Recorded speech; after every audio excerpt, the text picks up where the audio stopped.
This is Comic Geek Speak, episode 45.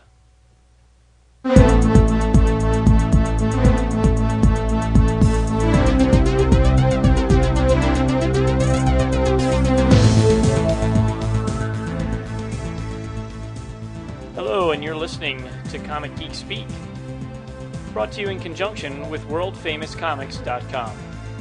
I'm Brian Deemer. I'm Kevin Moyer. I'm Jamie D. I'm Shane Kelly. I'm Peter Rios. We are sexy bitches, yeah! And welcome to the show. Today, probably in just a couple minutes here, my cell phone is going to ring, and it's going to be Geoff Klock calling from Oxford University in England, where he is the author of the book How to Read Superhero Comics and Why. One of our listeners mentioned him in an email, or was it an email or an audio Geek of the Day? Or I think it was an email. I think it was an email, saying how we should interview him, and saying it was a great book. And then, lo and behold, after that show aired, Geoff emailed me himself and said, "Hey, I listened to your show. I heard my name. I'd love to do an interview. I'm gonna," so we said, great. So he's actually gonna call us from England here in just a couple minutes. So until then, we're just gonna. What time is it over there right now? It's midnight. Wow. Yeah. He said he's up to like 5 in the morning every night working on his doctoral thesis or whatever. So He's like me, although I'm not working on any kind of thesis. That's code for drinking, right? exactly. We're Tossing watching back late Guinness. night movies. So in the meantime, maybe we can get through a couple of listener emails. Yeah, right. You funny. They'll be so long. Okay. Let me see. Oh, here's a short one. This one's from Andreas Schuster. Hey there, guys. Just wanted to write how much I like your podcast. I'm listening to it while I should be working, and it's a blast. Oh, and I'm from Germany, so there goes one more country for you. Ooh. Keep up the awesomeness, Andreas. Postcard. P.S. I'm just downloading the FF episode, and I can't wait to hear your opinions. P.P.S. I loved the first hour of Batman Begins, but hated some things in the end. Katie Holmes, and Katie Holmes. But yes, Andreas, if you're listening, how about a postcard? Postcard. I don't think I have any stamps from Germany. So Slow march through Europe. That's right. Not Germany now. You know, I was talking to a non-comic book person the other day. They saw Batman Begins, and they loved it. They loved everything about it. And I said, "Did you have anything that you didn't like about it?" And they said, "You know what? Katie Holmes, like they went right to her, and this is a person that's not, you know, they're not gonna just pick on her for, yeah." And she said, you know, not only her but the character, you know, she's like, what does that bring to the whole? I was like, wow. So there you go. All right, here's another email from Tedman. That's all it says. It says, hey guys, I've recently tuned in your podcast, and now I consider it my favorite podcast to listen to. I've been a long-time comic book collector, but stopped collecting about 4 years ago. But after listening to your podcast, I've decided to get into comics once again. Our evil plan is working. What would be your top 3 recent trades within the past 4 years that you would recommend for me to get back into things? Have fun in San Diego. It's too late. It will be the first time in 15 years that I will miss it due to a Taiko conference, Japanese drumming, that's happening on the same weekend. Thanks, and keep up the good work.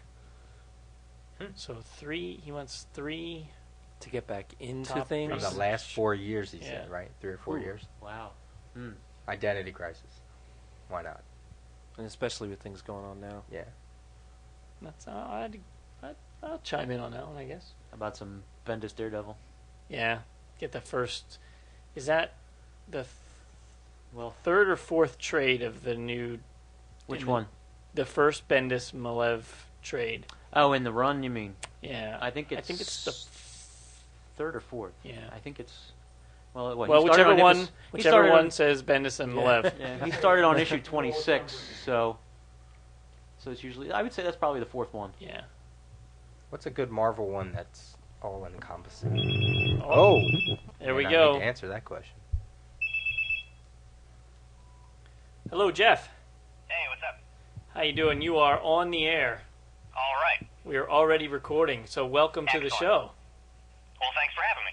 So you're calling from Oxford, is that correct? I'm calling from Oxford, England. Yes, it is 20 minutes after midnight here. So Yeah. So you've had to turn off the BBC and join us. yes, no more Doctor Who marathon. I was just going to ask if you were watching that. Hey, so the first question is, where do you originally hail from? I grew up in Texas. I spent most of my youth in Texas, and then I spent about 6 or 7 years living in New York City, where I went to NYU, and then I went to Texas again for a year. I was in a PhD program. I dropped out. I became a security guard in Manhattan for about 2 years before I got into the PhD program or the doctorate program at Balliol College, Oxford, and I've been at Oxford for about a year now. So next year I'll have a PhD from Oxford, or a DPhil rather. So you decided to take the easy road to get your doctorate then? Yeah. Yeah. Well, I had done the superhero thing. My superhero book was originally supposed to be. I wanted to go to graduate school and do it. I wanted to get a doctorate and have my doctoral thesis at University of Texas be on superheroes. And I ended up actually writing the book before I showed up at University of Texas. I had finished it before I got there to do it. I ended up publishing it separately and then decided I would get a degree in poetry instead of comics. So if you ever write comics, they'll be very poetic, is what you're saying. I would do my best. Not perhaps. Alan Moore actually wrote sonnets for Etrigan and the Swamp Thing, which is I really admire that when he actually composed. He's the only guy who wrote that character that actually sat down and composed. I'm sure there are other people that did it, but he composed, these sort of full sonnets for him. It was great. Yeah. All right. So tell us, your book is entitled "How to Read Superhero Comics and Why." Yeah. So tell us a little bit about why you wanted to write it and what your motivations were.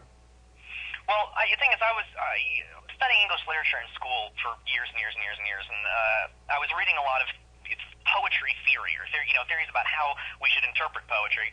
In particular, Harold Bloom's works. He wrote The Anxiety of Influence and Map of Misreading. He's a poetry critic at Yale. And he had a lot of theories about how poetry functions and how we should understand it. And as I'm reading this thing, I'm making all these notes in the margin of these books for, like a year, thinking, hey, this, the way he's describing the relationship between William Wordsworth and John Milton, this is exactly what's going on in Dark Knight Returns. And I've got all these notes and stuff in the margins. I ended up starting to collect them and write about them to try to basically apply Harold Bloom's theory of poetry to superhero comic books. And the absolutely amazing thing is that this theory of poetry describes perfectly the way superhero comic books function and the way I think they should be best understood. So what is that theory in a nutshell, if you can do it justice? It's actually really simple. All he's saying, Harold Bloom says that if you want to understand what a poem's about, you need to understand its relationship to some earlier poem. He says every single poem is a creative misunderstanding, a kind of intentional reinterpretation of older material, right? So he'll say, for example, Wordsworth's Prelude or something is a complete, reimagining or some twist on, say, Paradise Lost. And he has he says there are different ways in which one poem swerves from another, the way one poem rewrites another one or changes an older one or whatever, and he's got these 6 different ways. He's got this kind of map of the changes that occur, and they explain the way later poems are rewritings of earlier poems. And you look at something like The Dark Knight Returns, and here's Frank Miller writing about Batman, and he comes to it and he rewrites the history of superhero comic books in Batman. He rewrites past writers of Batman. His Batman isn't just a standalone thing. It requires a kind of it's richer if you have a knowledge of the way Batman's been portrayed in the past. He creatively misreads the sort of Batman tradition in order to arrive at that character, and it's a very persuasive portrayal of Batman precisely because he's thinking about comic book history and rewriting it in his own particular way. It's almost like a continuity thing, but beyond the history of the books themselves, but continuity like the continuity of Batman's history. Yeah, but one of the things that makes continuity interesting, one of the things that makes comic books, I think, uniquely interesting, is, well, not totally uniquely, but interesting is that the continuity is so complicated and so contradictory. There's so much complicated junk in there, and all this good stuff and bad stuff and all this stuff, that every writer has to sort through the history of continuity in order to figure out what he's going to respond to in this kind of mix of stuff. So, for example, Batman's always been, we have this, Batman sort of stays the same age, even though different presidents and different historical periods. You've got Batman sort of responding to World War II in the earlier books. And he doesn't seem to age, but then he's later on, talking about Vietnam or something. And of course, Frank Miller sets that he's got Ronald Reagan on television during Dark Knight Returns. But Miller has advanced Batman's age. He's made Batman older in order to kind of account for the fact that he's still Batman when Reagan's around. This is one of the twists that he does on Batman's history, is to sort of say, well, if I'm going to have Ronald Reagan be president, I'm going to change what would normally be done in comics. I'm going to have him be older. We actually talked about that, something sort of like that in an earlier podcast, where we said, they have to keep Batman, Superman, Wonder Woman at a certain age, but yet Dick Grayson is aging, and we wondered, is there ever going to be a point where Dick Grayson is actually older than Batman? I know the answer is no. Possible. Do you think? I mean, this is the thing. This is the difference between. This is one of the interesting things about the kind of the post-crisis DCU and the pre-crisis DCU is that once you start getting into, once you start streamlining things, then you have people, writers like Grant Morrison, who want to go back and grab pre-crisis stuff, and they may want to age certain characters, and then you got somebody in another book who doesn't want to age a character, and they've just got this kind of mass of contradictory stuff to sort through in order to write a comic book. So I would be happy to live in a world where Robin turned out to be older than Batman. I think that'd probably be more fun than annoying. So, hey, I kind of jumped into it, and I skipped the preliminary question that we always ask is, how did you first get into comic books? I got into comic books, my mother picked me up. I want to say that it was, some Uncanny X-Men around sort of like 298 or something in there. She was getting medicine at the drugstore and picked me up comic books, and I got completely hooked on it. I read X-Men for years and years and years until, like everybody does, you read 5 years worth of X-Men, and then sort of they start recycling plots, and you realize you've been at this too long. And that was when I sort of moved over to DC and started following kind of, I got into Morrison's JLA and started following that. So that was pretty much and it was at that time too that I made the difference between, I made the distinction. I used to follow everything with an X-Men title on it, and then you sort of make that switch over, and you start realizing maybe that I should, rather than following the characters, I should probably be following the writers, and I'd be happier. Yeah, when you so talk about following Grant Morrison, and I started following Warren Ellis, and I started following, Frank Miller and people that I really, Alan Moore. Nobody has a more convoluted history than the X-Men universe. Absolutely not. It doesn't. I mean, that's why it's been fun watching Grant Morrison go on it, and then have sort of Joss Whedon come in and do this kind of sort of emergency cleanup. So that's been particularly interesting because that title is so complicated. To piggyback on Brian's question about getting into comics, how did you just like? I'm totally being vain here. How did you stumble onto Comic Geek Speak? Because you actually emailed us. I'm always looking for some people who are talking. I'm always looking for people talking about comics because it seems I get frustrated with a lot of message boards and a lot of the discussions around comics. I'm really missing sort of like the Warren Ellis forum, that kind of. I really like that kind of arena, and I'm always looking for kind of who's talking about comic books. There needs to be a bigger variety of ways of talking about this stuff, and I get frustrated with message boards because you get like 80 pages worth of discussion on something like Dark Knight Strikes Again, and there's maybe one out of every 30 posts is something really intelligent, and I need people. I'm always looking. I always like those fans that sort of go through and actually edit the thing down to what you really need to know about. And so I'm always, we need to search for a better format to talk about comic books, because message boards drive me absolutely crazy. And I like the idea of a podcast. Seems like an awfully good idea. I like the idea of the iPod's such a hit piece of technology, and I like the idea of downloading sort of comics discussion. That seems to me to be quite good. Cool. Excellent. So now you've written your book, and you've written some other papers and stuff. Where do you go from here? Well, I'm going to get a degree. I'm finishing my degree in poetry, at which point I'll writing about sort of 19th to 20th century poetry, and I'll end up being some kind of sort of faculty member, head back to Manhattan and track down some kind of, tenure track job and teach poetry and teach English literature, except, of course, that I've got a big file of notes on some future comic book work. The book sells fairly well, and my editors asked me to maybe come back in a couple, 3 or 4 years from now and do kind of expanded second edition. So I've got a lot of notes building on, there's a lot of stuff that I'd like to talk about that's come out more recently. When my book came out, Grant Morrison was just starting on New X-Men.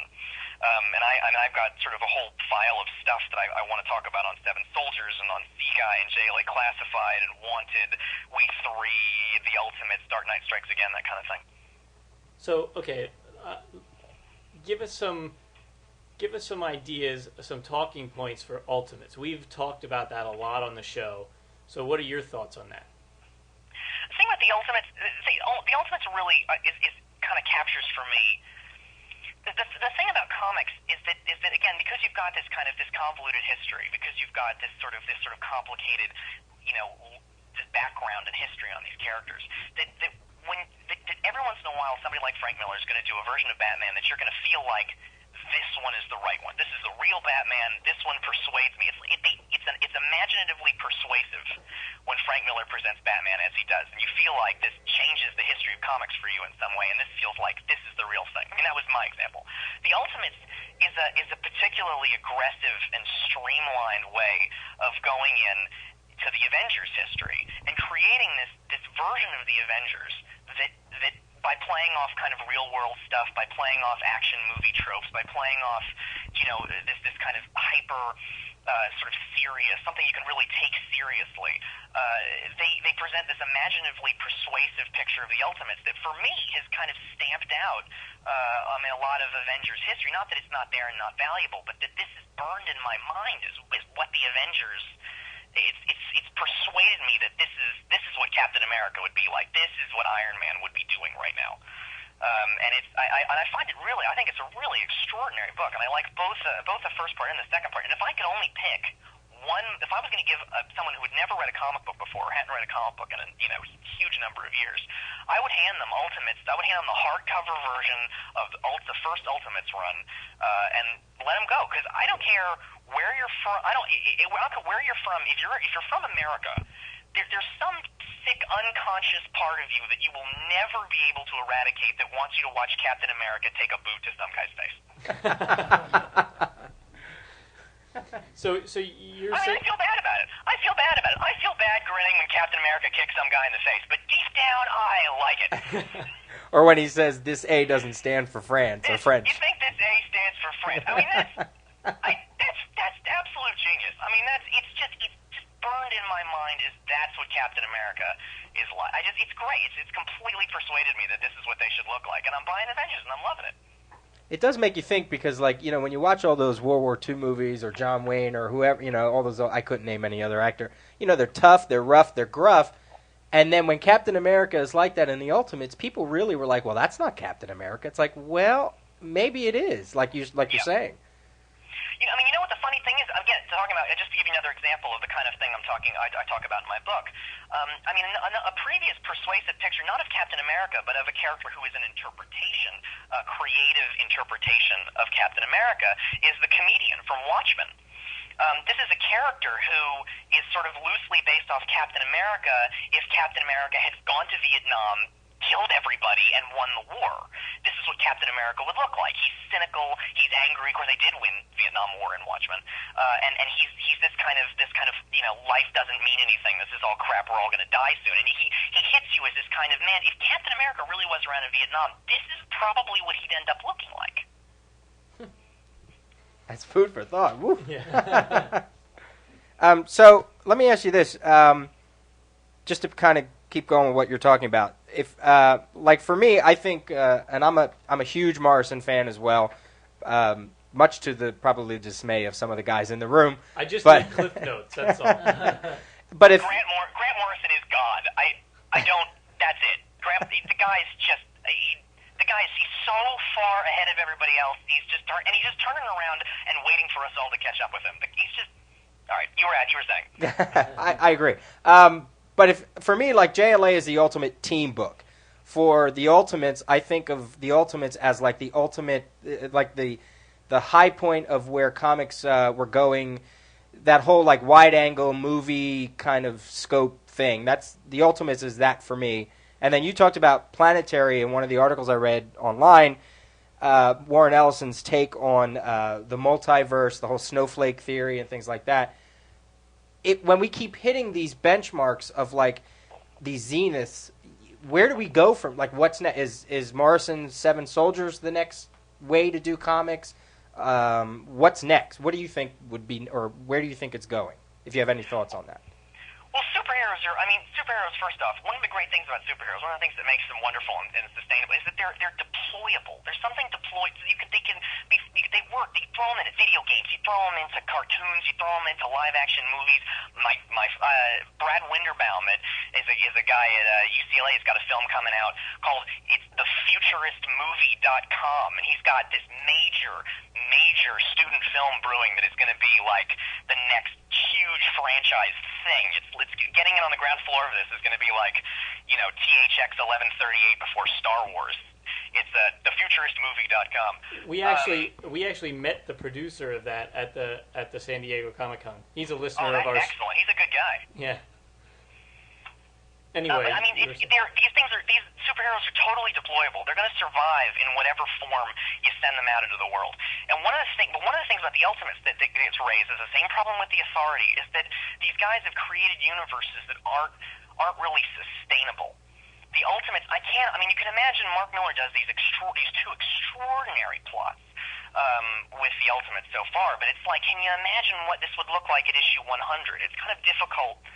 He's doing this big thing, and you can only keep this up for so long. The Authority, half the world gets destroyed in every Authority. I'm thinking of the Warren Ellis, Mark Miller Authority. Half the world gets blown up every time these guys, put the uniform on. And it's not a universe that can kind of be sustained. But I think they're gonna. I think that the way to work this is to have just tell the stories in these kind of 12-issue arcs or 24-issue things, and not require them to be sustained longer than that. I'm perfectly happy with the kind of novella, the graphic novel format, where I'm not constantly asked to understand that I'm in issue 300 of whatever sort of series this is. Yeah, we're big fans of like Starman and Preacher, stories that have beginnings, middles, and ends. And I wish there were more books like that. Christopher Priest's Black Panther. I know there's other ones, but things that I'm all for endings. People have to realize that beginning, middle, and end, you can do it in the graphic novel format with something like The Ultimates, but you also have to kind of respect the integrity of a writer's run on a long-going title, like, for example, New X-Men, which I was not entirely happy with Grant Morrison on New X-Men, but it's a book where when he's on the helm, you've got to kind of accept the fact that it's sort of, I understand we're, decades in, but it does kind of start when Grant Morrison starts and ends when Grant Morrison ends, and something else starts when Whedon gets on and will end when he ends, and it has its own integrity in addition to kind of locking into a complicated world of comic books going back, decades and decades. That's kind of what I wish they would do, and I say it to these guys all the time, with Bendis and Marvel and his Daredevil run, since it's so phenomenal. These guys keep saying it's just really a great piece of work, and it is because everybody talks about it, and you kind of wish they would just let that have an ending for a little bit. The thing that makes comics great, the thing that makes it better than one of the things I think makes it a unique pleasure, different from going to the movies or reading poetry or whatever you want to do, is that it's contradictory. That you're from the get-go, Superman can fly, and there isn't really that good an explanation. You just kind of live with the fact that there are contradictions in his history or in whatever. And you've got to look at this stuff with double vision. You've got to say the X-Men pretty much began when Morrison got on the title and ended when he got off, and also, contradictory to that, it also began in 1963 and will continue on past Morrison. And you've got to look at it with a brain. Morrison is teaching all of us. One of the things that he does is he teaches all of us that he lives in this complicated, crazy pre-crisis DCU where anything happens, and he asks you to look at things even though they're contradictory. And these are the kinds of things that comic book readers, I think, would do well to learn from, so that so that comic books become more than being about kind of nitpicky continuity details and become more about looking at a broad picture with, the brain that we got from reading Sea Guy. What I assume you're awaiting All-Star Superman, Frank Quitely and Grant Morrison. Yeah, I think that's going to be to Superman what Dark Knight Returns was to Batman. if Quitely can do it. I mean, I don't know. Somebody made the joke online about. Quitely's going to do 12 issues of Superman. What good news for Igor Corday? I mean, I don't know. I think if DC can set up something where they allow him to do his job, and I'm willing. I'm going to be. I'll be completely patient. If he puts out an issue a year, I will be a happy person for the next 12 years. If DC will just give him the leeway to get it done, I think that has absolutely the potential to be the definitive Superman run, because nobody is going to appreciate the world of Superman better than Grant Morrison. It's already been delayed. I mean, they were going to have an earlier, but now it's pushed back to like December. So that's fine. I'm a busy guy. I got a lot of stuff to do. There's a lot of comics out there, and there's stuff to read in the meantime. One of the things I was got a kick out of on the Planetary, which is so ridiculously late, and it has other problems, and kind of missing its cultural moment now. But one of the things about the Planetary was when it came out, and people said, "Oh, there's 3 months between issues." Well, Warren Ellis, every single issue of that comic was directing you to read, the pulp novels, or go rent every John Woo movie, or go rent all of these sort of kung fu stuff, or whatever the issue was about, all the Godzilla movies, or all the fantastic. To find every issue was pointing you to find something else to do with your time between issues. So it wasn't, he was practically helping you out there, and people were still getting pissed off. So are your this has nothing to do with what we've been talking about, but are your comics readily available in England? Because some of our listeners, complain that they don't have local comic book shops, or they do, but they're ridiculously expensive, or they're reprints, or whatever. Do you have any of those issues over there? My local comic book store. Well, there's only one comic book store in Oxford, and it's small, but they meet my needs all right. They get me the books on time. I got a file. I go down. I don't have any big complaints. It's I got to wait till Friday instead of Wednesday, which is an American. I absolutely cannot handle having picked up my comic books every Wednesday for God knows how long. But I think England's fine on comics. My store gives me what I need, and I've had any problems with them. Oh, good. Do you want to give them a shout out, or is it a big secret in Oxford? Or? No, it's the Comic Showcase. It's the only comic book store in Oxford. So if you're here, it's not even like I need to advertise it, because it's not like you have a choice. Let me ask you. I saw a snippet of something in the book that you wrote, where you mentioned, and I'm totally paraphrasing and maybe even generalizing, that you said that the scope of Crisis, you say, in essence, it kind of failed in what it was trying to do. So can you talk? We actually had a Book of the Month club about Crisis way back, and we had one of our friends is writing a thesis on Crisis and its impact on comics, and why the company chose to go that way to do a total revamp of its characters. So I'd love to hear what you have to say about it. Well, one of the things that Dr. Sigmund Freud taught us is that nothing ever gets erased. It's not possible to really forget anything. If you can erase it from your conscious mind, it's going to be in your unconscious, and it's going to pop up in some kind of horrible, twitchy, facial nerve disorder, or some kind of, psychosomatic paralysis, or it's going to pop up somewhere. This is what neurosis is when you have unconscious stuff that you feel like you've forgotten, but it's being remembered by some part of your brain. And it's something similar with Crisis. It's DC says, well, look, the following things, never happened, and we're rebooting the universe, and we're starting here, but and the reason they do it is because the history of the DC universe is too complicated and too nuts. It's got all these contradictions in it, and let's clean it up. But of course, taking into account the contradictory history, once Crisis hits, it's just another contradiction. It's another thing that says this past history of the DCU both happened and didn't happen because of Crisis, and it didn't. When I say fail, I think the ideal is not possible to realize the ideal, because people hang on to these pre-crisis things. And of course, the king of hanging on to pre-crisis stuff and the wacky world that happened before 1986 is Grant Morrison. This is a guy already right on Animal Man at the beginning. He's got the asylum opening up, and the guy who remembers everything that happened, in the sort of pre-crisis universe. And there's stuff that keeps slipping out, and more we see things from pre-crisis. Nothing ever really goes away, and it's fine. I'm perfectly happy to sort of play along with DC Universe telling me, look, none of this ever happened. But we all know that it'll be back. There's always double universes, and there's some sneaky snowflake planetary related way of getting whatever you want back in. And it's I think there's the rhetoric about rebooting the universe for new readers, and then there's the rest of us who know better. Can I quote you on that? Yeah, knock yourself out. Maybe they can put it on a hardcover slipcase edition of Crisis. They can slap that right in the back of the book. I'll give it to them for free. What are you reading nowadays? Well, I'm working on a doctoral. I mean, you probably mean the comic books, right? Right. Yeah, I'm sorry. I'm going to tell you all. I've been reading a lot of Swinburne poetry.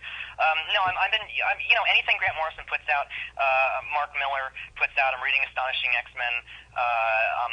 I'm catching up on some of the ABC Alan Moore stuff as it comes out in graphic novel, and that's pretty much it for the time being. Bendis, I used to like. I like Bendis on Powers, but he just I don't know. I have a little completist brain that wants to sort of get everything by a writer or nothing, and Bendis just wrote so many things that I just freaked out and said I can't take this anymore. But nothing. I mean, there's no comic book I've ever read that's funnier than Fortune and Glory, and I will always love Bendis for writing that thing. But yeah, Morrison. Grant Morrison is my main guy, and Mark Miller and Astonishing. What's your favorite Morrison work? My favorite, actually, I have kind of a really cool. I've read a lot of comics and written about them extensively, and I have a kind of quirky. When people say, "What's your favorite comic books of all time?" I have a kind of quirky answer to this one. I really think that JLA Classified, those 3 issues Grant Morrison did as the Prelude to Seven Soldiers, are probably my favorite 3 comic books of all time. Wow. Those books condense in 3 issues pretty much everything that's good and fun about superheroes, and all the stuff that I love about it is in those issues. And there's none of the stuff. It's not drawn out. None of the stuff that I don't love is completely missing. One of my favorite panels is a really simple thing that he does. One of my favorite panels in the book is Gorilla Grodd's got Batman tied up, and then all of a sudden, Batman's not tied up anymore, and he's fighting. And there's something between panels. Batman got out of this, right? He escaped somehow. And Morris, they don't even bother to show you how he got out. And it's kind of, I love that, because I don't really care. I'm sure he got out somehow. I knew he was going to get out. Every time Batman's tied up, he gets out. What a great idea to just skip. We don't even need to see it. I know he's going to escape. And they just keep it. It's so condensed down, and it forces your mind to make these leaps. I mean, you're changing scenes every single page. You're somewhere else in this book. And it's absolutely a blast. And then, of course, at the end of it, there's this sort of bit where they sort of JLA sort of chastises the Ultimates. They're not the Ultimates. They're of course the Ultramarines or whatever. But we all know it's the Ultimates. And he says your no nonsense solutions just don't work in a world of time travel and jet powered apes. And it's a great kind of Morrison's attack here is, of course, on these kind of real world centric books and this kind of realism, and he wants to have fun with crazy comic book fun stuff like time travel and jet powered apes. And it's just absolutely one of my favorite comic books of all time. If you think about like some of the Silver Age Legion of Superhero stuff, they were exactly the same way. They start out at a recruitment, then some kind of crisis would come up, and meanwhile on the way to the crisis they'll stop an interplanetary like an alien animal coming out of a zoo, and then they go figure it out, and then they go, what I mean? Like it's exactly like that. It's not choppy, but it's just they threw in so much, and I can imagine reading it. You at that time they probably were like, "This is great! Look how much you get out of one story." Yeah, I mean, don't get me wrong. I like both. We need both. I want both. The decompressed Ultimate style storytelling is that story couldn't be told in some kind of jam-packed 3-issue thing. The very fact that he takes his time is exactly what causes me to find that portrayal of the Ultimate so persuasive, because I'm not being hit with sort of ridiculous stuff that I find this portrayal of these characters persuasive because I'm not being hit with ridiculousness all the time, and it's slow and it's soap opera, and the main enemy seems to be themselves all through the Ultimates, and there's something that strikes true about sort of America's main enemy being America. But on JLA, this Morrison's sort of out a little bit ahead. He's thinking past, because he said that. I mean, he said one of the objects of Seven Soldiers is to, that with this Ultimate Universe reboot stuff, that's all fine. But what's going to happen when you run out of stories to tell? What's going to happen when you've retold all the classic stories in Ultimate format? Where you're going to have to think of something new. So of course, Grant Morrison picks up, 5 years from now, he's putting together Seven Soldiers for when we need to start thinking up new stuff. And Seven Soldiers and Sea Guy are filled with whatever the insane stuff comes into that man's head, and it's kind of the other side of the coin to something like Ultimates. In fact, if you look at, I don't want to go on this too long, but if you look at JLA Classified, one of the interesting things about about that book is that it's kind of subtle, and it's sort of right. You got to really pay attention to see it. But Nebula, it starts off with this sort of infant universe, this little cube of stars that the JLA has gotten lost in, and it's a distraction. Gorilla Grodd has sent Black Death in there so the JLA will chase them, and they'll get distracted. And then Nebula pops up, and they're fighting Nebula, who's this giant demon creature made of stars. And at the end of the end of the thing, it turns out that Nebula is the infant universe all grown up and returned as Superman says, a time-traveling bully. And one of the funny details is that we're told that the infant universe is filled with, it has no superheroes in it. It's a world without superheroes except in dreams or movies or comic books. The infant universe is our world. It's a place where there are no superheroes in real life. It's our world. And so who's the enemy? Who is Nebula? Who is the enemy of the JLA? Who's the enemy of the Seven Soldiers? It's us. It's the real world with all of its crummy, reductive, boring nonsense and our complete lack of time travel and jet-powered apes. You just leveled the room with that. Yeah. That's great. Whew. Hey, so I can do this all day. are you starved for comic book geekery? Is that what you're selling us? Well, it builds up. I got a notebook of stuff I'm going to put down in a book someday and get it all out of my head, I talk comic books with whoever. Plus, you can't really be starved for comic book geekery because, part of the mission of being a comic book person is to convert people. You got to, I've been carrying around since it came out, all 3 issues of We 3 and shoving them in the hands of anybody who will read them. I got myself upgraded to a nicer hotel when I visited Manhattan because I had to leave my bags at the front desk, and I gave We 3 to the guy behind the counter, and he read them, and when I came back, I had a better hotel room. Well, that's a good trick. I'll have to do that. Absolutely. I got the graphic novel just so I could carry around the comic books and let them all get beaten up and hand them to people. Excellent. So where can our listeners get your book? Amazon.com is probably the best way to get it. It certainly is in comic book stores and in Borders and Barnes and Nobles, but not with any regularity. Some of them have it, some of them don't. Amazon.com, you can get How to Read Superhero Comics and Why by Geoff Klock. And that's it. At some point there will be an expanded second edition with extra stuff on Seven Soldiers and Sea Guy and We 3. And probably The Futurist, the movie at thefuturist.com. So once that gets big. Do you have a particular website where all your other writings are? I actually do not, but I do have. I actually don't have a lot of essays online, except for an essay that I have at reconstruction.ws, and you have to hunt around for it. But I think it's in issue 4.3, and that's an essay on Grant Morrison's New X-Men, Mark Miller's Ultimate X-Men, Gnosticism, and Ralph Waldo Emerson. Actually, and about how sort of this particular Morrison was very spotty on his New X-Men run, but there is a particular plot of the Assault and Weapon Plus plot in New X-Men, which is drawn by Chris Bachalo, who's got to be, with Frank Whiteley, like my favorite comic book artist, and it's this extraordinary allegory of kind of Gnosticism, which is the sort of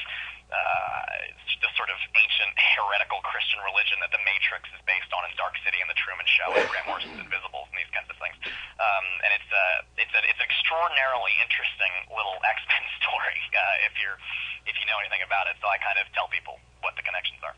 Actually, when I did a search on your name, that was like the second link, that article. So if anybody, good. Well, people can read it. It's got pictures and little details in it. So it's an extraordinarily intricate little story. I mean, it really is. It really is neat. There's a lot of neat little jokes and quirky things in it that you might not catch the first time around. Like the fact that, sort of Dr. Sublime is trying to start this sort of superhero team that he's going to use. That's his front for the genetic cleansing operation he's got planned. He's got the table, the headquarters. The table at the headquarters for this superhero team has the X-Men symbol on it. And they don't even talk about it. Cyclops and Fantomex go in the room, and there's this, and there's this table with the X-Men symbol on it, sorry, I lost my train of thought here. And Weapon 15 is absolutely hilarious because he's sort of this super, he's more highly evolved. He's 5 generations more complicated than Wolverine, more evolved than Wolverine. And of course, one of the jokes just in between panels, if you look at his hands, he's got 2 extra pairs of thumbs. Because, of course, if thumbs were the evolution of humanity, then, of course, a 15th generation post-human would have 2 sets of thumbs. It's really fun. There's a lot of wacky stuff in there. And Phantom X is, I think, hands down, got to be my favorite. One of my favorite recent superhero creations of all time. Yeah, you talked about him, and you also talked about the whole Weapon 10 thing about Morrison putting in his own continuity into established continuity and changing it, and basically making other writers either they're going to have to ignore it or they're going to have to accept it. Yeah, or both, which is ultimately what's going to happen. You're going to have people who are going to ignore it and people who are going to accept it, and who knows? 10 years from now, are we going to remember that it was really, Weapon 10, or will it be Weapon X? And I think, given what Morrison's reputation can only become in the next couple of years, where I think we're going to remember that it was Weapon 10. Right. Hey, this is the part of our show where we pull out the trivia questions and we try to stump Peter Rios here. So, can you join us and see if you can answer any of these questions as well? Oh, I'm sure I will do absolutely awful at this. Well, we'll see. The questions came... I've got no brain for trivia. I'll give it a shot. Over in England, they're very into pub quizzes. Everybody goes to the pub on Tuesday nights, and they have a whole quiz night, and absolutely you could do some damage with superhero fans of pub quiz superhero stuff. I'm awful at them. Well, here, this one is sent to us on an email from Tony Helt. He says, "Greetings from London, England. I think the Rios has had it too easy so far. So this Stump the Rios is about classic UK comics. Don't panic. These are questions about characters and creators well known in the USA. First question. Name the dimension-hopping superhero/spy character created by Brian Talbot and published by Dark Horse in the USA. Duh. Peter has a... I'll let you guys do this. I'm listening. Dark Horse. Ooh, see, I was going to say Time Walker. Or Paradox Man or something. The answer is Luther Arkwright. Oh, forget that. Jamie's nodding his head yes. I've heard of him, but I wasn't sure. Okay. In what comic do you know? Or The Adventures of Luther Arkwright. Oh, really? I'm thinking I have never heard of anything with that. Brilliant. Okay. Question 2. Billy Batson says Shazam to become Captain Marvel. What does Mike Moran say to become Miracle Man? Oh, that's easy. Do you know that? Yeah, do I know that? No, I completely forget. I haven't read that comic book in a number of years. Kimota. There you And go. it's atomic. That's right. Atomic spelled backwards. So what's that guy's name? Ted? No, the guy. Tony Helt. Tony? I got you, Tony. All right, question number 3. Grant Morrison created a superhero for 2000 AD in the late 80s. What? See, you didn't do so bad. I'm waiting for that trade. I've been waiting. Has that been released? Anybody know if because they talked about releasing that here, and I haven't seen it. I haven't seen anything about it yet. Yeah, That's one of his I only early. read a little bit of it. If I recall, it's kind of a rip-off of Miracle Man. Yeah, it's one. Yeah, it's one of his earlier works. Can you get those? Are those collected over in the UK? No, I had to, hunt them down and sell my blood like everybody else on eBay for him. That's what you got to do. It's worth it. It is actually worth it. I never regret the obscene amount of money that I spent on my Miracle Man comics. But yeah, they're not. I can't find the collections. They're as rare as the original issues. Yeah. Yeah. All right, Geoff. Well, we thank you very much for your time. Well, thanks for having me. A very enlightening episode. I mean, the stuff that we normally talk about is usually on a much lower caliber than that. So it gave us definitely something to think about.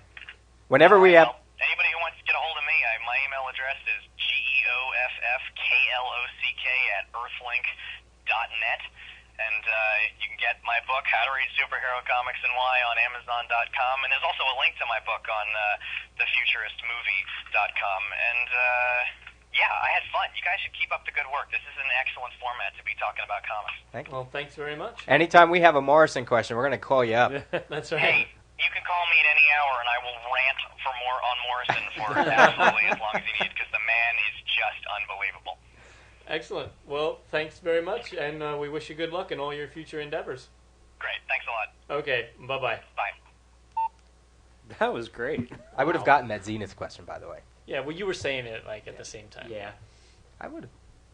No, I mean, Oh, I agree with you because Yeah. we were previously talking about it anyway. So That's cool. That was interesting. He was great. Wow, I'm Yeah. definitely gonna have to read that book because Yeah. that's Yeah.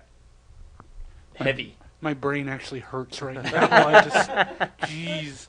It's like I'm trying to go through my head going, oh my god, I got to go back and look at all that stuff again to see if I can pick some of that out. He nailed it with Planetary. He really did. Like why? Oh, yeah. I mean, I know that. yeah, I can't imagine that was Warren Ellis. Purposely. no, but he's exactly right. Right. Like every book is about something, Yeah, and he's right about fill your time in between with something. what else it's that you about, read what Yeah. that book was about. It was such a fun book. Yeah. Oh, it is. It's still a fun book when it's. I have how many? I Are have there the just first 2 trades Yeah. out now? There's no Three. There are 3 trades now because I have the first one. I have the first that, 2. that our friend Tyrus bought for me for my birthday in like 2000 or 2001. So that just if there's only 3 trades now, that Yeah. means 2 trades have come out in the last 5 years. That gives you a little hint at the scheduling of the book, but Actually, in that first trade is my favorite story out of that, where they find, I can't even remember the name of the guy in the middle of the bunker, and he's just been sitting there for years and years. Yeah, the Doc Savage. Doc Savage, yeah. Dr. Bronze. Bronze. That's what I thought. And Oh, yeah. that's just one of my favorites that is in that whole run. And it's such a good book to read all at once. I will tell you that. I enjoy that book, but I like to sit down and get about 3 or 4 issues together and then read it because it just, I won't say it makes more, well, it does make more sense, but you can grasp the scope of what he's going for by reading 2 or 3, because, as rarely as it comes out, it is tough to remember what happened after, you read a couple hundred comic books in between issues. So I love reading those and sitting down. I really want to go back and sit down and read them all, just all in a row, even because I have about 4 or 5 that I haven't read, and the last one's coming out, just because I want to sit down and read all of them at once. Yeah. I'm actually, that's one thing that I sold off the issues in lieu of getting the trades, and I'm just waiting for the trades to keep coming. Yeah, I mean that's in that series to kind of connect it back to Geoff is Ellis's snowflake theory of the multiverse, like this, and you see it actually in a few issues. And the snowflake itself, when you look closer, is made up of yet smaller snowflakes, and it's supposed. He explains it, and I haven't read it in a long time, but I remember sitting there and going, "Whoa." Like this book is so much bigger than what its surface is. You know what I mean? And Right. that's why I'm waiting for it to really finish so I can get all the trades and read it all at once. And just, when somebody has that huge of an idea, I kind of want to give it its due and just read it all at once, absorb it, think about it, see what he meant to do. Did he do it?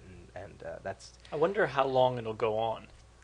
I thought he only had like 25, 30 issues. Like, he only wanted it to go for a short... What's it up to now? Anybody know? Like 15, 16 right now. Yeah, so I think he said he wanted it to go to 5 like years and 25. 15 issues issues, or whatever, yeah. Yeah, well, it's like once every 3 or 4 months. Yeah. So. Yeah. It might could be, yeah. I'm guessing. I thought it was in the 20s. I thought the latest issue that was solicited was Anybody have a preview? 23 or something like that. Not that would help. Yeah, not that would help, but I Well, have I mine. know. I did like Jeff's viewpoint on having books that are in with continuity and other books that could be separate stories and have their own blocks of freedom. You know what I mean? That both are acceptable. Him having, because I look at it too. Like, part of me cringes when you say like, well, don't have another writer and just stop Daredevil for a while. It's like. I look at it like put like Mark Millar in the book for 12 issues, to be a total different flavor, rather than trying to keep the same theme going. But then there's other books like Ultimate that I think are fine, that you do it in blocks. If you do 12, 13 issues a shot and that's what you're going to get and you expect that up front, it's fun. You expect it, you understand it, you accept it, and you read it and you enjoy it. Rather than having a book that is put out and intended and expected to be monthly, then it's a little harder pill to swallow. And Well, I think that kind of goes back to our whole, when we were having the discussion about the future of comics and such, is, the Ultimate is basically a graphic novel that some people chose to buy in a monthly fashion. Daredevil is a monthly comic book, always has been a monthly comic book, more or less, and probably always will be. But Ultimates really we could just wait. They could do a whole graphic novel, and once a year we could buy the next Ultimates hardcover, and that would be the way we would buy it. right. But, they choose to put it out in a monthly fashion to generate sales numbers, which I understand because no one knows until the end of the 12 months if you're going to make any money on it, so they don't do that. But basically, that's what it is, chopped up in 13 pieces. And the same thing, like Runaways, the first series was 18 issues, and I think his plan is for another 18 issues for his second series. Well, again, you could just wait and just buy the first Runaways hardcover and just go, there you go, there's book one. Don't look at it as 18 separate issues. Right. Although Runaways is very good because it's a cliffhanger at end of every issue. So they do use the monthly format to their benefit, but at the same time, they got a big picture in their head, and so... Yeah. You know, what's funny is, if you think about Isaac Asimov when he wrote the Foundation series, or Lord of the Rings, those were broken up into smaller chapters that were published in other magazines. Yeah. I don't know, and then only afterwards, like Foundation was collected, and then after that, the editors then said, do you want to write another book, and so on and so forth. And it's that same kind of mentality with comics, in a way. Like, they know that there's a longer story, but yet they're told in chapters. All of Alexander Dumas' novels were published daily. Each chapter was in a newspaper every day. So every morning or whatever, you could go and read the next chapter of The Three Musketeers or The Count of Monte Cristo. I mean, The Count of Monte Cristo is took over a year or whatever to read that, because I can't remember how many chapters. There's a lot of chapters, so almost a year or whatever. Right. By newspaper every day. Yeah. But then the problem is and this is the it's on the form, and we've talked about it before. The whole writing for the trade. If your editor dictates to you, you have to get 7 chapters because we're going to put 7. Then that becomes different. Whereas if you're just writing, and here's a chapter, and here's a chapter, and you don't know where it's going to go, but you have kind of an idea, I think you're a little freer in how you can pace it and develop it. Whereas that Ultimate Nightmare first miniseries, I felt it was 5 issues. I thought it was 2 issues too long, and I don't know if they said this needs to be 5 issues, or what. So in a way, it's like there is precedent to the whole sort of writing for the trade thing, but in the same vein, if you're being dictated, that's a little. I think that's why you get those drawn out stories. And you can you pick out those stories right away. Oh, It just starts dragging for you and realize, you could have got to this point 2-3 times before you got there, and you realize that. So it's like, but I like that's the way he puts it. In regards to almost anything he talked about, is that there's 2 polarities. You know what I mean? Mm-hmm. You can have stories that are more realistic and more decompressed, and you can have the stories that are more adventurous and more fantastic in that essence. And it's okay. You can have all, and I think that's a great way to look at it. It's a great way to, you can just go right down the middle and enjoy both sides of the street. I also took his explanation of in continuity, out of continuity, how some writers like to pull things in as something for, and this is not a dig on people that really pick on continuity, but just kind of sit back and let it go. You don't have to be angry or upset that continuity isn't exactly right. It's okay.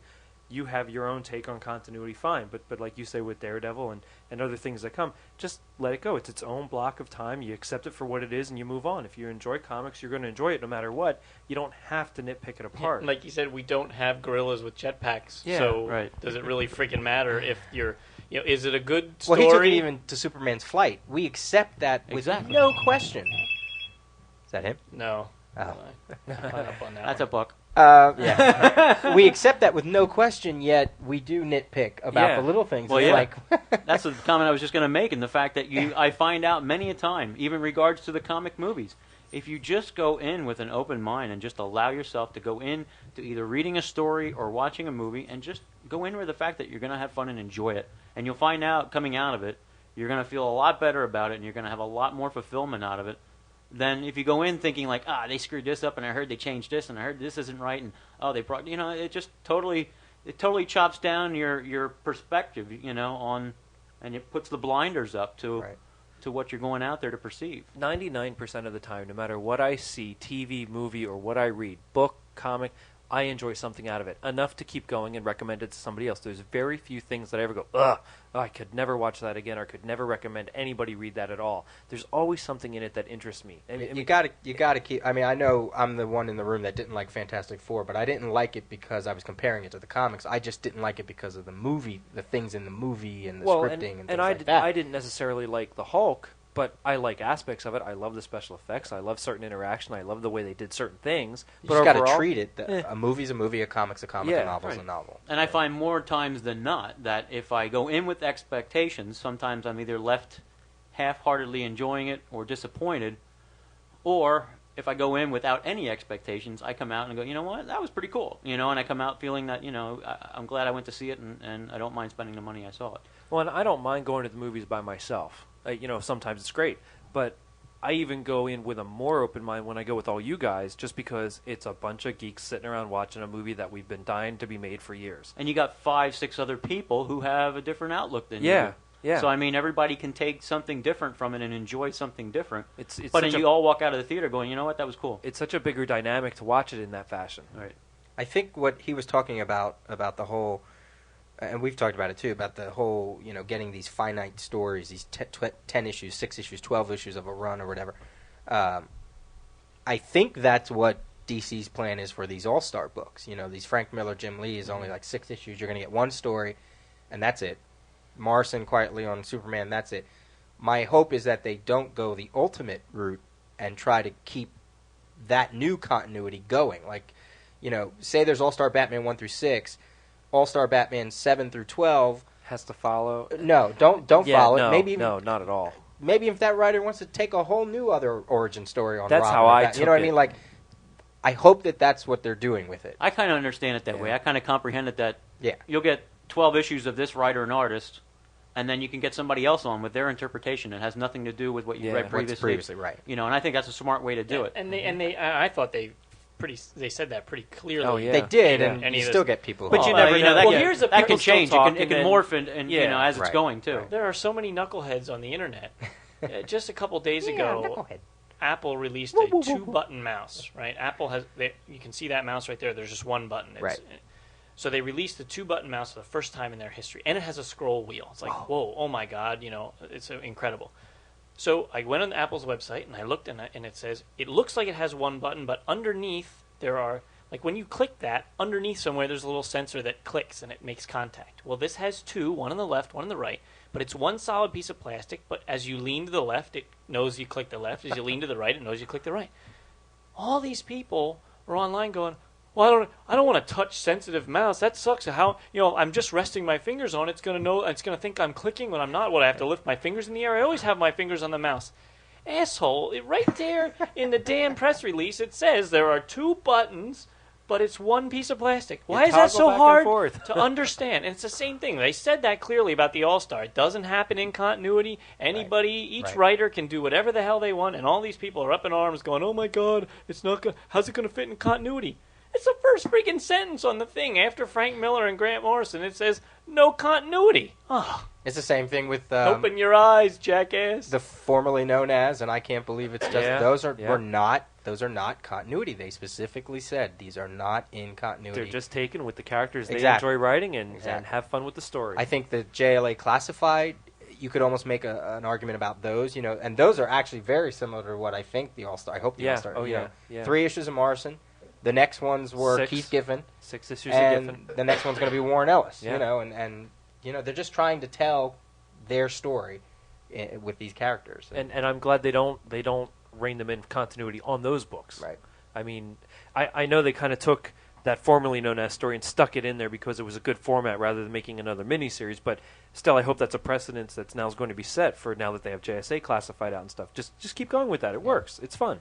It's just basically an anthology book, Mm-hmm. allowing different creators just to come on and tell their stories rather than worrying about sticking it in continuity. And that's like everybody keeps saying. That's all they ever said. That's when I read the press releases for All Stars. That was what they said. We want writers to be able to play with Batman and Superman and not have to worry about what has gone on years and years before. That's what they're doing with JLA Classified. That's what they're doing with JSA Classified. Even though I guess this first storyline is going to give Power Girl her definitive origin, quote unquote. Right. But so that's I'm all for that. I'd like to see Marvel do more of that with rather than using the Ultimates to do that or the Ultimate Universe to do that. I would like to see them do more of that with just the universe they're in right now. Why can't they do that? Yeah, Well, what I think is an interesting thought and something to remember about when you're worried about continuity and everything is, okay, so somebody created, okay, so Bill Finger and Bob Kane, created Batman, 60 years ago, or 70 years ago almost. Does that mean they're the ones who had the best idea for his origin or what should happen? No. And there are lots of stories all throughout comics that sucked. Everyone universally says that's a horrible idea. But then suddenly 20 years later you seem to forget that it was the most god-awful idea, and now people are pissed because somebody's doing something that contradicts that continuity. Yeah. Like maybe, if you're reading this new All-Star Batman and Robin, and it's like, oh, it's a slightly different origin for Robin. Well, so maybe it's better than the first origin of Robin. I mean, maybe it's not. I'm not saying it is, but it's different. So don't get your panties in a bunch. Just enjoy it. It's hindsight. I'm Right. so looking forward to reading this All-Star Superman, where it's been so long since no one's known who he is. He's married to Lois now, and that's fine and all. And I like that he's married to Lois, but I'm looking forward to reading a story in a time where there is no everybody. Well, not everybody, but most people know who Superman is. And we're going to get streaky, and we're going to get Rick Kryptonite, and I love it. It's just fun. It's fun to be nostalgic like that. And who shows up in All-Star Batman? I don't know if I should say it. It's not really a spoiler. I but only read issue 1. all right, I won't say it. Well, you that's read the only issue one that's Yeah, out. that's the only one that's out. Yeah, it's but the only one there's that's out. people in the audience. All right. So if you haven't read, it's not like a major plot story, but it's like about time. Hello, Yeah. part of the mythos. Hello. Yeah. So. The other thing that I like that Geoff said is he reiterated a comment that I had brought up a while ago, is that I'm fed up with the message boards. That about a year ago I just got sick of all the message boards and all the crap that's on them. It turned out to be a good idea that just completely went wrong, and there's only very few that I even check.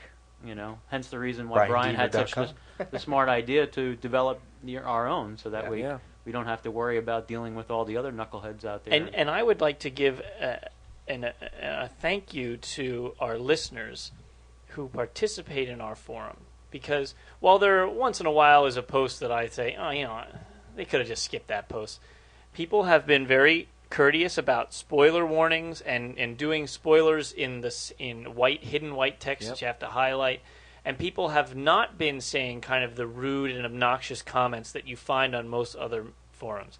And I really appreciate that, because and I don't want to sound like Big Brother, but if people do start posting like that, they're just going to get deleted, and I might even kick the user off. And because I want our forum to be a place that you can go to escape all the rest of that hoo-ha, because it's just not any fun. Right. And everybody has the same option to express their opinion. Oh, yeah. And be open to expressing their opinion without having to worry about being judged or commented or derogatory. Yeah, there hasn't been any flaming going on or anything like that. Yeah. So I've only visit ours and Palisades forum really anymore.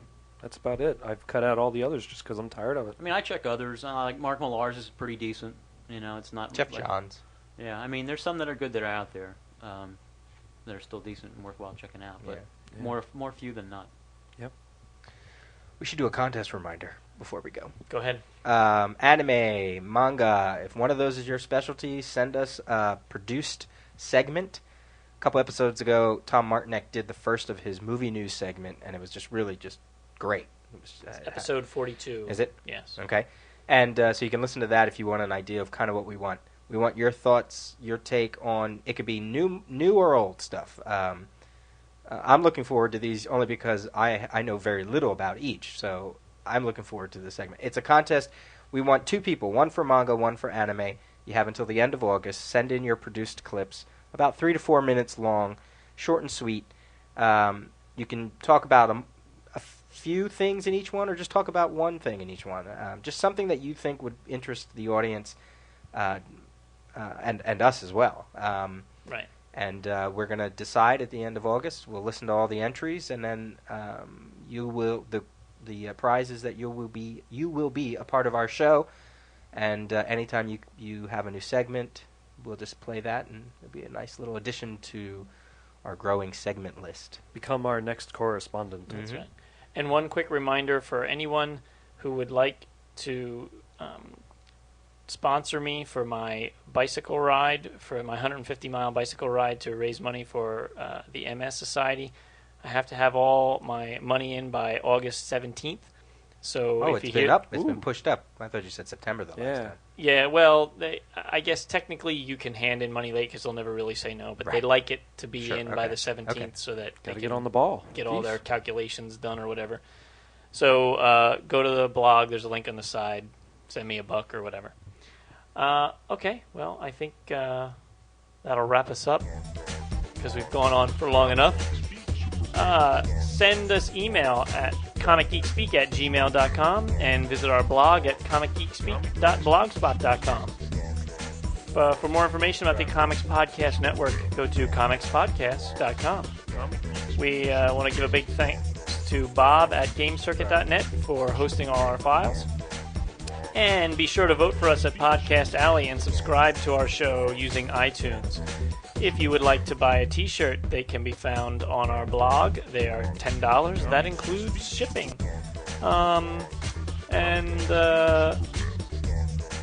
We are coming to you in conjunction with World Famous Comics, your spot on the internet for the best comic book and entertainment-related columns, contests, features, reviews, news, resources, and more. And as always, we are uniting the world's mightiest heroes, one listener at a time. We'll see you next time. Stay tuned.